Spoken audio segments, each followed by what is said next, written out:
Hi and welcome to another episode of In the Mood TV. My name is Iris and today I want to talk to you about 5 comedy shows that you can watch as of right now on Netflix.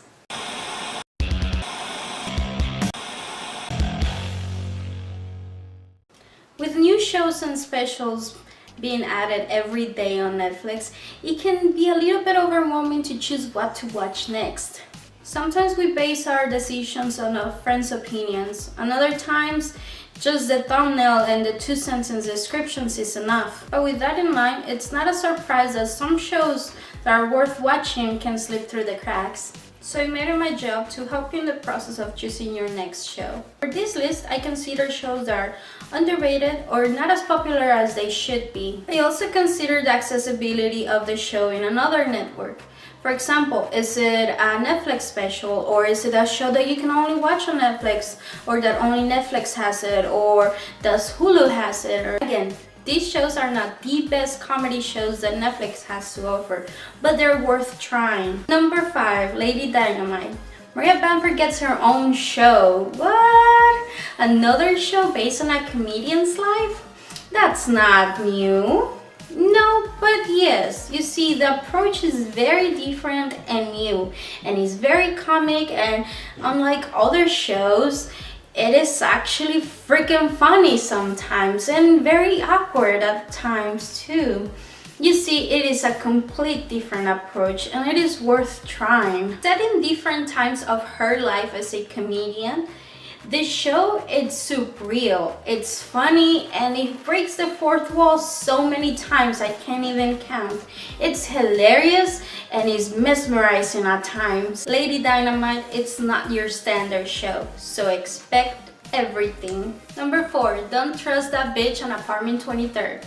Starring Dreamer Walkers and Christine Ritter, the show it's about an unlikely friendship. It's a typical show about a young girl going to the big city and getting that dream job and dream apartment and dream life. However, this show it's completely different. The show starts with Jane moving to Manhattan to her dream job, her dream apartment with her dream boyfriend that's soon to be her dream husband. Upon arriving on Manhattan, she finds out that her dream job is gone and consequently her dream apartment. Following these unfortunate events, she finds out this ad which she answers, and she comes across with Chloe. Now, Chloe seems to know it all. She is beautiful, she's smart, she's so sweet, she's caring, or at least that's what she thought. Chloe, it's not what it seems.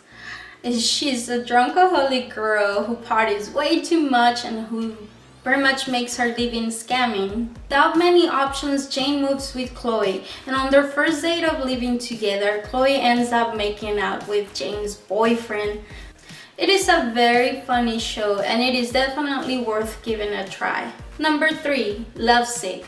Don't mistake it with love, okay? I really hate that show. I did not care about the characters, I did not care about the plot, I did not care about this love story. It has nothing substantial on that show. I'm sorry if that's your favorite show. I don't mean to trash it, I just didn't like it at all. I don't know why people are shitting their pants over this one. It was just not my cup of tea. I chose this show not because it was funny, but also because it reminded me of How I Met Your Mother, and the things that I hated about that show, it's what I liked about this one. You see, you actually care about the characters and the plot. The story revolves around Dylan, a 20-something-year-old dude who happens to find himself in a little bit of a pickle. He has an STD. And he has to tell all his previous partners that he contracted the STD. And every episode it's about him trying to tell this one girl that he slept with that he has an STD. And that's the funny part, that this show is not set up in a chronological way, but is rather a flashback and glimpses of the present. Yes, it is this typical story of the guy is friends with a girl, they like each other and they love each other, but they end up on their own, you know, with their own partners, and at moments you think, oh my gosh, they're gonna get together, but they don't. But there is more to this story, and Lovesick, it's definitely a good show to watch. You see, it is not only about a guy meeting a girl, being friends and loving each other. It is also about love in general. Love of your friends and love, you know, the romantic love. I really like this show because the characters are so relatable and they have depth. What you see in Lovesick is that everybody in some way or another is looking for love and loving someone and being loved by someone. And there is deception, there is sadness, there is comedy, there is funny moments, and there is awkward moments, but always revolving around the theme of love, but not making it too quirky or almost annoying as, oh, How I Met Your Mother or Love, you know, that show that I don't like very much.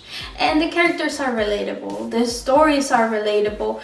Number 2, Real Husbands of Hollywood. And yet another stand-up comedian in this list. Yes, this one has Kevin Hart. It has Kevin Hart along with a whole bunch of supportive actors and stars that you actually care to know more about. And yes, it is not the real thing. It's set up as a reality show. The story revolves around Kevin Hart as a comedian. What I like about this show is not only that it's packed with funny moments and also it has Kevin Hart, but it also gives, even though it's a fake, glimpse to the life of a Hollywood star. And like any other Hollywood reality shows, it has real stars in it. From Nick to Nelly to Wanda, a whole bunch of incredible cast and this amazing and funny story. The Real Husbands of Hollywood, it is definitely a must-watch. It is hilarious, and if you like Kevin Hart, you're going to love this show. Number 1, Chewing Gum. This show was created in 2015 by Chloe Cole, who also stars as Tracy, the main character. Funny, entertaining, and painfully awkward, Chewing Gum is definitely a must-watch and the number 1 that you must watch. If you cannot watch any other show, watch this one. The story, it's about Tracy, a 20-something-year-old virgin woman who happens to be raised by a very religious family and a very religious mother. Trying to liberate herself sexually, Tracy walks the audience through a series of unexpected and unbelievable events and situations that cannot happen in anywhere else in the world but in her world. Packed with unexpectedly likable characters, Chewing Gum explores themes like religion, sexuality, and just the future and, you know, what it means to become an adult. By far, Chewing Gum is my favorite show on Netflix, and it's definitely underrated compared to other shows. I think it should have more of an audience and people should be watching it. And the second season just came out, I mean, so definitely you have to watch it. So this is it. I hope you enjoyed this video, and if you like it, please leave a like. And if you have any suggestions, comments, or concerns, or you would like me to do any other type of video like this or show in depth, please let me know in the comment section and I'll do my best to make those videos for you. As always, thanks for watching and stay tuned.